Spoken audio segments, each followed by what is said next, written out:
ಕೊಟ್ಟು ಸರ್ಕಾರ ಮಾತಾಡಬೇಕು ಮತ್ತು ಆ ಪುಂಡ್ರಿಗೆ ಎಚ್ಚರಿಕೆ ಕೊಡಬೇಕು.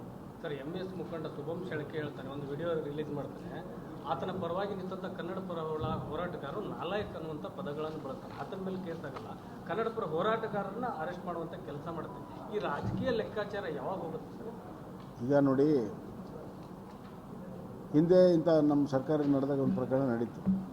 ಆ ಕೂಡಲೇ ನಾವು ಕ್ರಮ ತೆಗೆದುಕೊಂಡ್ವಿ. ಮತ್ತಿ ಬಳಿ ಹಾಂ, ಕೂಡಲೇ ಕ್ರಮ ತೆಗೆದುಕೊಂಡ್ವಿ, ನಿಂತೋಯ್ತು.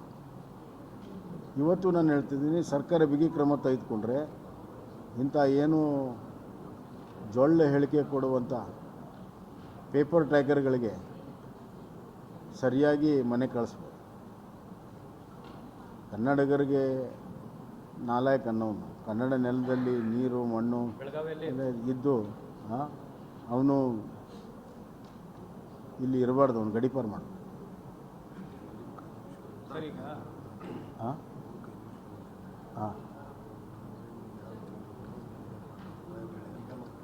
ಸಾಹೇಬ್ರೇನು ಹೇಳೋದಿಲ್ಲ, ನಾನು ಅವ್ರು ಯಾರು ಹೆಸರು ಏನು ತಗೊಂತ ಅದು ಮಾಡ್ತೀನಿ ಅಷ್ಟೇ ಹೇಳ್ಬಿಡಿ.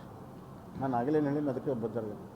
ಸರ್, ಸರ್ಕಾರ ಗ್ಯಾರಂಟಿಗಳಿಗೆ ಹಣ ಹೊಂದಿಸಲಿಕ್ಕೆ ದಲಿತ SC/ST ನಿಗಮಗಳಿಗೆ ಏನು ಮೀಸಲಿಟ್ಟಿತ್ತಲ್ಲ, 354 ಕೋಟಿ ಏನೋ ಮೀಸಲಿಟ್ಟಿತ್ತು, ಅದರಲ್ಲಿ ಬರೀ 84 ಕೋಟಿ ಹಣವನ್ನು ಮಾತ್ರ ರಿಲೀಸ್. ನಾನು ಈಗಾಗಲೇ ಮೊನ್ನೆ ಸ್ಟೇಟ್ಮೆಂಟ್ ಕೊಟ್ಟಿದ್ದೇನೆ.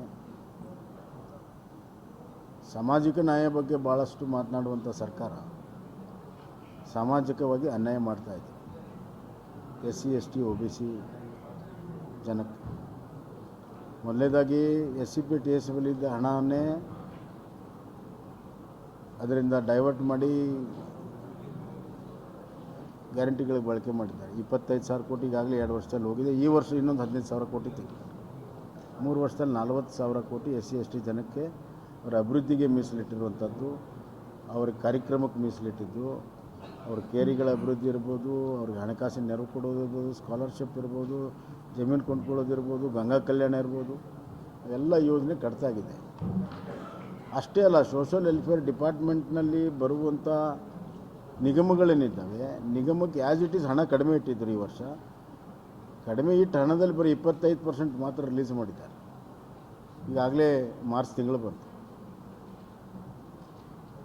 ಸಾಮಾಜಿಕ ನ್ಯಾಯ ಬಗ್ಗೆ ಮಾತನಾಡುವಂಥವ್ರನ್ನ ಏನು ಸಾಮಾಜಿಕ ನ್ಯಾಯದ ಬಗ್ಗೆ ಹೋರಾಟ ಮಾಡ್ತೀವಿ ಅಂತಾರೆ ಮತ್ತು ಅದರ ಬಗ್ಗೆ ಸಮಾವೇಶ ಮಾಡಬೇಕು ಅಂತ ಹೇಳ್ತಾರೆ. ಫಸ್ಟು ಅವ್ರ ಸರ್ಕಾರದಲ್ಲಿ ಆ ಜನಾಂಗಕ್ಕೆ ಅವರ ಅಭಿವೃದ್ಧಿಗೆ ಹಣ ಬಿಡುಗಡೆ ಮಾಡಿಸಿ, ಅಂದರೆ ಅದ್ರ ಪರವಾಗಿ ಮಾತನಾಡುವಂಥ ಹಕ್ಕಿದೆ.